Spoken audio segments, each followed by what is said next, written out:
Hey guys, and welcome back to the last AFL fantasy team preview in that of the Adelaide Crows. Finally finishing off this series that was delayed by, in the end, somewhere upwards of 8 days, mostly because of COVID, me getting COVID, as well as just I probably have learnt now not to put the 12 o'clock as sort of a release time, and more likely in future if I do big series like this to put it at a 1 or 2 so that I actually have time in the morning to do it in case I fall a little bit behind in that. But anyway, so yeah, we have the Adelaide Crows today and going through them, and then tomorrow on the Saturday you will see the team update video for team update 2.0, team reveal, whatever you want to call it, or whatever I'll call it, I guess, in that. And hopefully you will see a little bit of update, and hopefully I will be able to figure out which players I had and didn't have for Team Reveal 1.0 and see why I've made those changes and why I'm still on the fence on about a couple players, and why a couple of different trends of sort of, or different plays or strategies have come into my head given a couple of players and how they will turn out. But anyway, before we get into this video, remember to like and subscribe, turn the notification bell on so you know when I upload, and let's get into this preview. So as you can see here, I have the Adelaide Crows on the stats center for AFL Fantasy, and the first guy up is Jordan Dawson. I do have him flagged a little bit here, as you can see, and he ended up going 113. There was a little bit of a downturn, which I think we can actually coincide that with the return of Matt Crouch here. You can see 172, 136, 128, 123, and then from round 19 onwards he had 2 tons.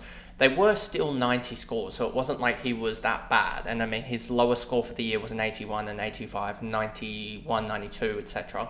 So it wasn't like he was that bad. He just had a distinct downturn and wasn't getting those sort of 130s that he was getting from just after their bye. You can see that 4-week run where he went 172, 136, 128, 123 was a massive output. And just quickly doing the calculations, I've completely forgot to add the plus sign here, so give me a second.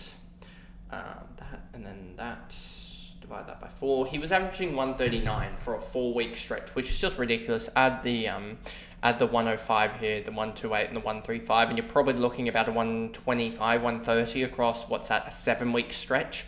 And then you can even add this 97 and a 134, and you're probably looking at a 125 or a high 120, probably mid 120s actually, now thinking about it, across a 9-week stretch, which would be the top in the comp, I think, across that stretch. Maybe Errol was pulling out around about the similar output, or within about 3 or 4 of that. But you have him, Errol, English, probably Bont as well, Ron Marshall around that time as well. So you've only got probably 5 or 6 guys, and they're the top guys that were doing it, and that's why he's priced at 113. I just don't see there being much upside with him, to be honest, and I'm worried about the potential downside with Matt Crouch coming into the side. If we look at when Matt Crouch entered the side, round 19 to 24, and this directly coincides with the round 19 drop of Jordan Dawson. And if we look at who they played round 19, then they played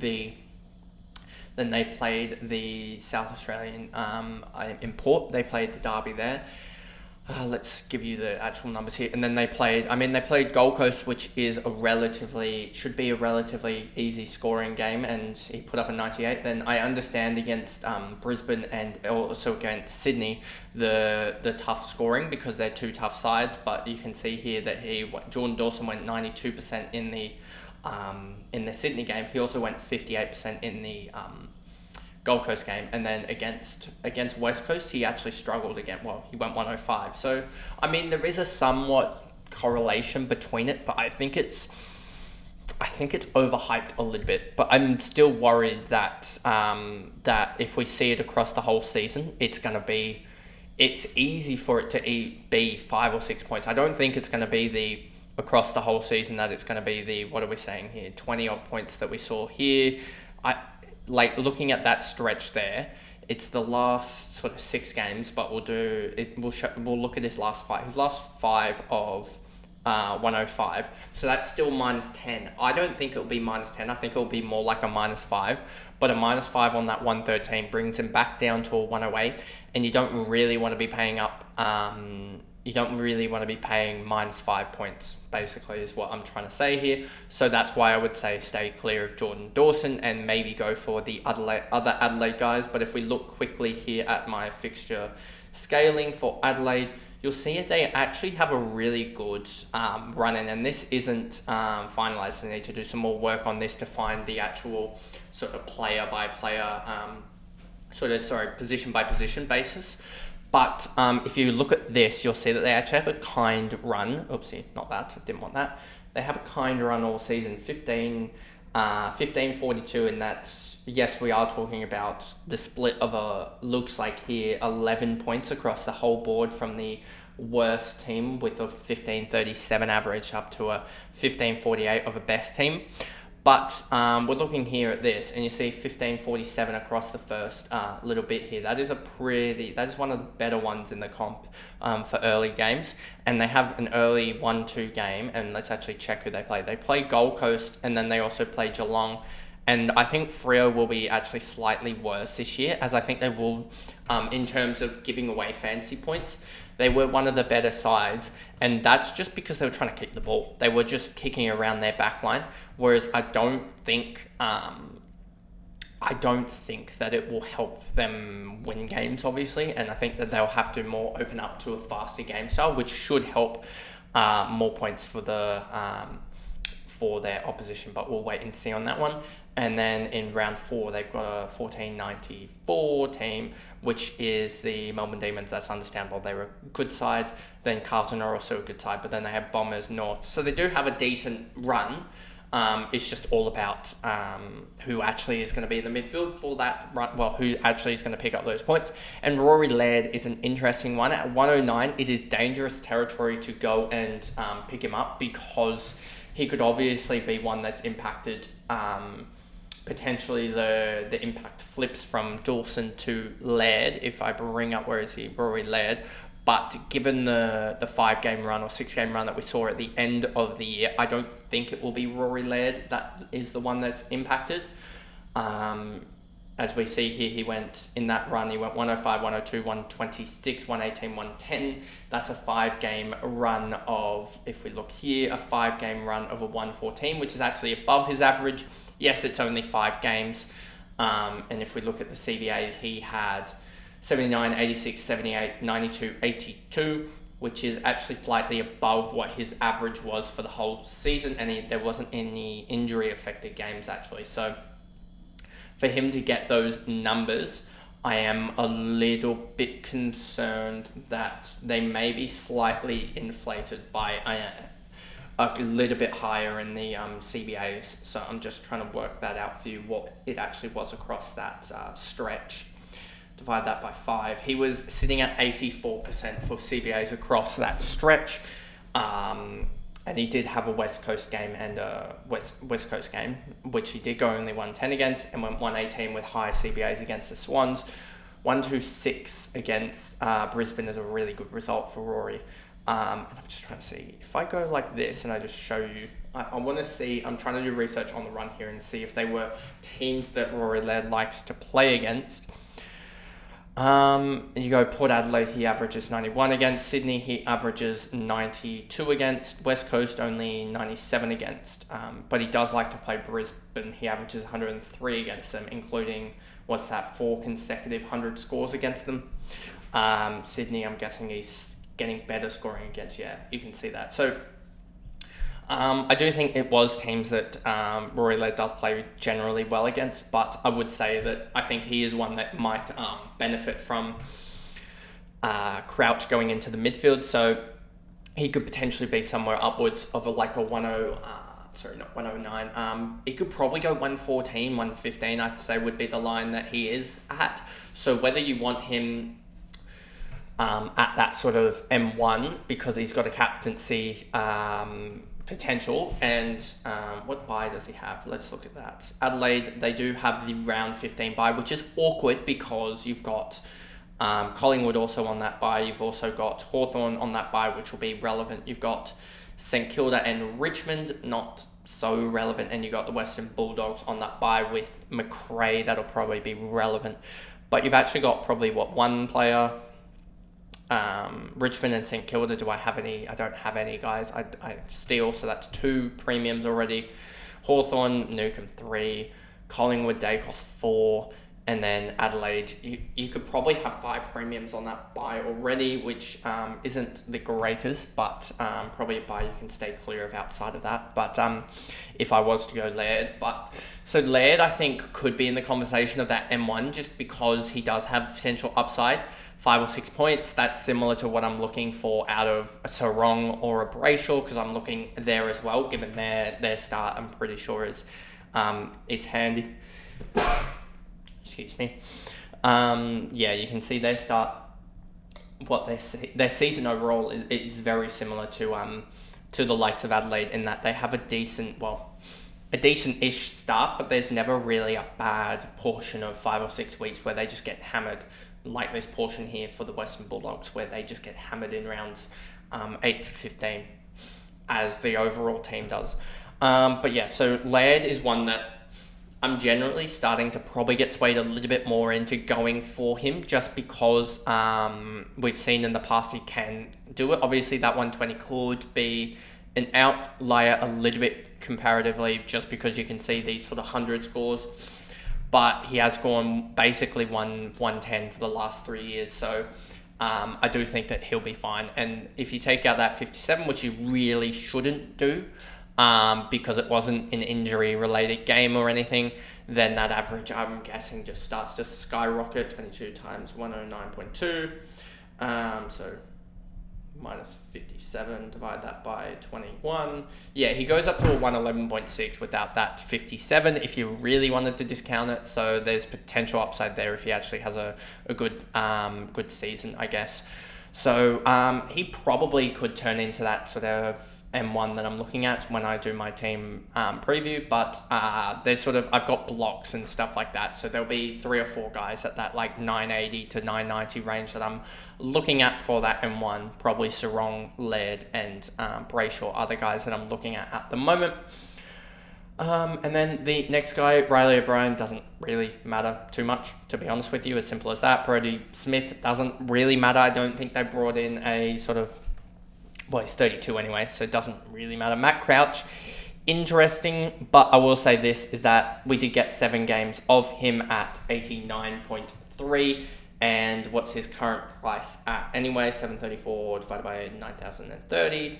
He's priced at 81. So even if you look at those last 7 games, and I'll bring it up here for you guys. Where is Crouch here?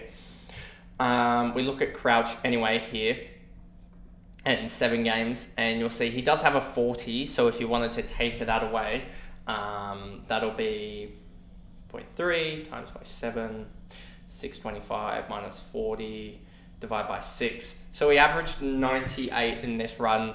Here, he did have around 21 good game against the Gold Coast, which was understandable because Gold Coast are, I believe, if I bring this up quickly, where's Gold Coast? Gold Coast would be ID number 10. Let's just look through here. Adelaide, they play Gold Coast in round 1560. They're a good side to play against, one of the better sides to actually play against. So yeah, I don't know why that's sort of bugging out, but anyway, yeah, I don't know why that was bugging out for a second, but anyway, so yeah, Gold Coast is one of the better sides to play against. He has 105, 103, 101, so I don't expect him, and you can even see the 74 back then, so I don't expect him to go the 97 across the whole season, which would be 16 points of upside. I see more likely to be sort of an 88, 80, sort of 7 type guy, again, which would be still 8 points of upside, but I don't see there being, you sort of, when you go for a guy at 734k, or is he 734? 734. If you go for a guy between 7 or even 650 to 750, you sort of want them to almost be the lower end of the keeper range, around that sort of 102, 103 range, I would say. And I just don't see it with Matt Crouch, to be honest with you. Obviously, he could prove me wrong, But I just think there's a lot better options. You can save a little bit, and I've been saying this whole time, you can save a little bit more, go down to the guys like a Wardlaw, who you only really need with a Wardlaw. I think he averaged 65, priced at 60, I believe, or a guy in that 650k range. And you can go to there and you can just say, yeah, I just want 20 points of upside from you, which is a lot easier to get than from like a Crouch, because that is the value that you're trying to hunt here. You're not trying to hunt for like a 10-point upside from Matt Crouch, because that's just not going to do it. You need 20 points of upside up towards that like 100 range, where he is basically a keeper or such a almost a buy trade out. But yeah, he's just not going to get that. You got Taylor Walker here, 726k, not fancy relevant. Ben Keys just completely lost his role with Matt Crouch into the side here. You see 24% CBAs, had this really good run here from 11 to 18. And I'm sort of surprised that Ben Keys got kicked out of their side, of their midfield. If we look at here, you can see Ben Keys 79%. Year before that, Ben Keys also 69%. So I am a little bit surprised that Keys got kicked out of their midfield, but I guess they're trying to go through a transition in their midfield to get a Jordan Dawson in there, because he's a bigger body, and then also to get some newer. Well, I mean, they have Rory Laird in there, a tackling guy as well. Sam Berry spent a little bit of time in there, but he sort of didn't get back into the side. So it'll be interesting. It seems like they're going with the two-prong of Laird and Dawson, and then just trying to have guys pinch hit in there a little bit. As you can see, with a lot of 20%ers in there, with Rochelle, Keys, across the whole season, I should say, where they have one or two games where they go large. You can see Berry, Keys is in there probably as a predominant mid about 30% of the time. Rochelle, 4 games of predominant mid across the whole season, out of his 20 or so games, so that's about 1 in 5. Soligo as well have one big game, so and Pedler as well, so they have guys that come in there occasionally, but I think that's the way that they'll go. They won't have a main big 3, and I mean Crouch could do that, but I don't expect him to be playing he is 70% across. I don't know whether he'll play the whole season, to be honest with you, and what's going on with that situation. So it's a hard one to read, but I just don't like anyone in their midfield aside from Laird and Dawson, to be honest with you. And I think Dawson is, if Crouch does play, he's going to be he has 5 points of downside in him, so I wouldn't be selecting him. So the only guy I'm really looking at here is Laird, and looking at the numbers and seeing that there is potential upside there. Because Berry could easily come back into the side. It's just so hard to read this Adelaide midfield group at the moment.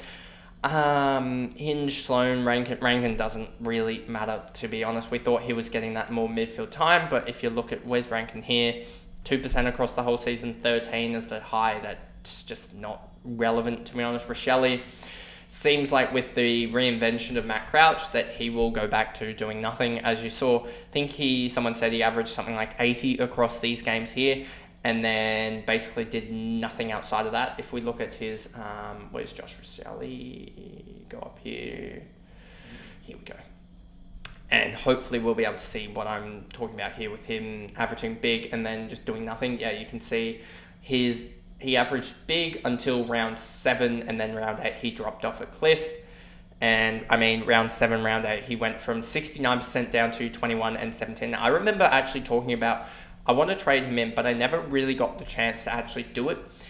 And then right around the time that I was about to do it, he dropped this 17% CBA and 27. I went, and that's a no.